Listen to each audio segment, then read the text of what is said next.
Please welcome to the 700 Club, Brian Welch. Brian, great to have you with us. God bless you. Thank you. Thank you. You had everything going for you. You had millions of dollars. You had adoring fans. You had success coming out of your ears.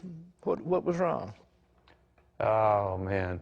The fun, it was fun at first hanging around with my friends and everything and just playing metal and being loud and obnoxious. but it just kind of, I don't know, it just wore on me, and that lifestyle started tearing me down, you know, just with the beer and the drugs that crept in. How hooked were you on drugs? What, are you taking coke or heroin, or what was doing? I was doing methamphetamines. Right. I started with coke. Yeah. Then I moved to pills. Then the beer was always the main thing, but then I moved from like harder drugs to harder drugs, and when my wife left, she got hooked on methamphetamines, and I was like, man, I'm never gonna do that. Yeah. You know, look what it did to her. But for some reason, I got hooked one night when I was drunk, and I used it every day for 2 years. I mean, were you in sort of some never land? I mean, your mind couldn't have been together. How were you playing music? It was hard. It was definitely hard, but you know, I was a functioning alcoholic, functioning drug addict, and I just I don't know. I barely made it, you know, and I'm just thankful I'm alive. Well, a lot of people in your era have died because of this stuff, haven't they? OD'd, yeah. Been involved in accidents, prison. Your wife, you all were having sort of a tempestuous relationship, and then did she leave you, or you left her? What? She left me. We were doing drugs together once in a while. We had a daughter, and you know, we were doing the best that we could, but that rebellious side would just come out of us, and we end up getting drugs once in a while. And she ended up getting hooked before me, and she split, and she got hooked up with all these skinheads, and they were like hawking my gold albums and Korn and stuff, and you know, it was a nightmare. It was like, what's going on? You know, yeah. I felt all this jealousy and this rage, and I was even thinking about and talking to people that were hooked up with crime people that could like hurt this guy, you know, and I was like, either I'm going to go that route and step over that line, or I'm going to just, you know, and luckily I didn't.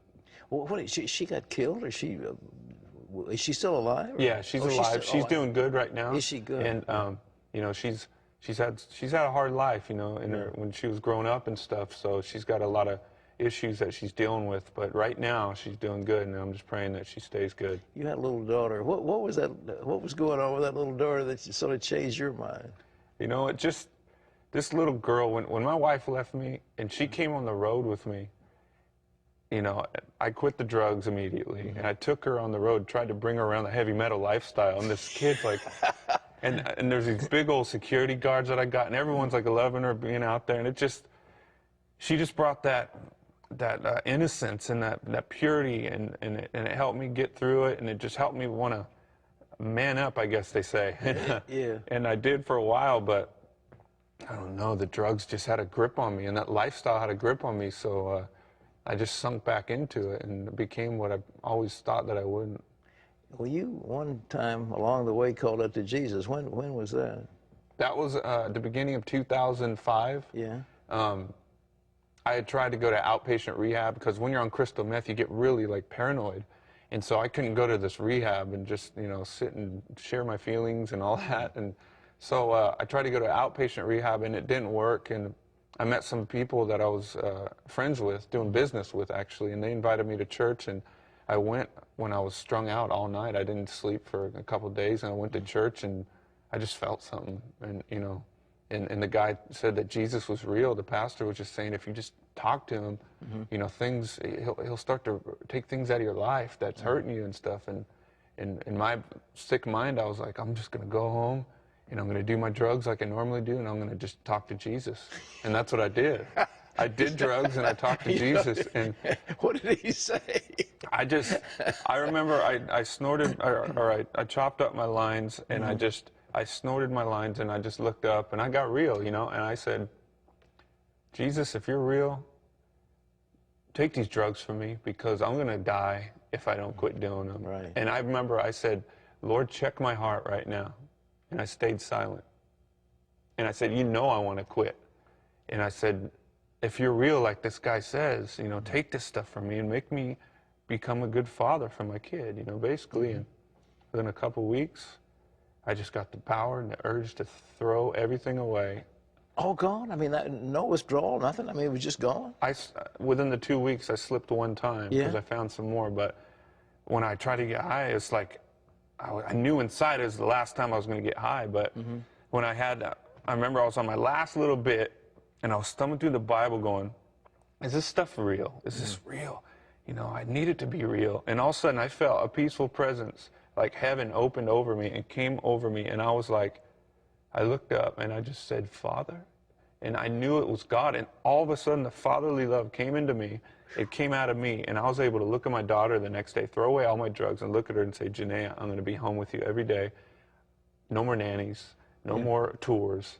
And her face just lit up. And it's like my life was instantly changed. And it's you know, you can't deny a changed life. And I'm still going. Well, what happened to the band? I mean, did you regret giving up all that stuff? I mean, the fame and the groupies and the yelling and the cheering. Does that make any difference to you? I miss the fans, but no. I mean, when God tells you something, it's like, that's God, you know? And it's like, it was so, I mean, just to be honest with you, I tried a lot of drugs and I tried all that lifestyle and stuff, but when God took me somewhere else, that was better than any drug I've ever tried. It was God, you know? And it's like, I was instantly, I want you, and I'm following you. And he made me just be that man and be a father to my kid. And the band freaked out a little bit. They thought I went nuts. But did it break up when you left, or is it still going? They're still going. Oh, they are? Yeah, and another guy quit a year after me, and they're still going, so they're determined. Save me from myself. Here he is. Okay. And where can you get these things? Just Barnes and Noble and Borders, and any music store, iTunes. You can get the CD. It's everywhere, and you know, I'm just. Have your fans been responding to this? The former fans, they've been buying them, listening. Do you have any idea what's going on? Like at first, they all freaked out and thought I went totally crazy. Yeah. But then they read the book. A lot of them have read the book, and they're like, you know what, this guy is just a hurting person that needed help. Yeah. And they get it, you know, and they see that I'm not changing, and I didn't turn into like an overly religious nut. I'm back to myself, you know, but I'm filled with the Spirit and doing things for God now. And the music, when it came out, it's really heavy metal and stuff, and so they're like, wow, he's still Head. That was your nickname, Head. What, you had a big head as a kid? Yeah, man. All the kids used to, or a few of my friends used to make fun of me and call me Big Head. And but I remember an older lady walked by when I was getting made fun of at the movies, and she said, "That's okay, honey, because that just means that you're smarter than them." Well, Brian, I tell you, I'm thrilled at what God's done in your life. Filled with the Holy Spirit, drug-free, and a great father. You gonna have any more kids? Is one enough? You don't get married or anything, are you? Or are no, you? I'm not. I'm good right now. I like being single. I'm like Paul, you know, right now. But I take care of my kid, and I'm just, you know, never know what the Lord has for you, though. Sure. Right? Well, God bless you. I appreciate you being here with us. And again, that book, ladies and gentlemen, is Save Me From Myself. That's available in paperback, along with a study guide version called Washed by the Blood, and the CB is called Save Me From Myself. So, Brian, God bless you. God bless you. Thank you for having me. It was an honor to be here. Well, it's my great pleasure.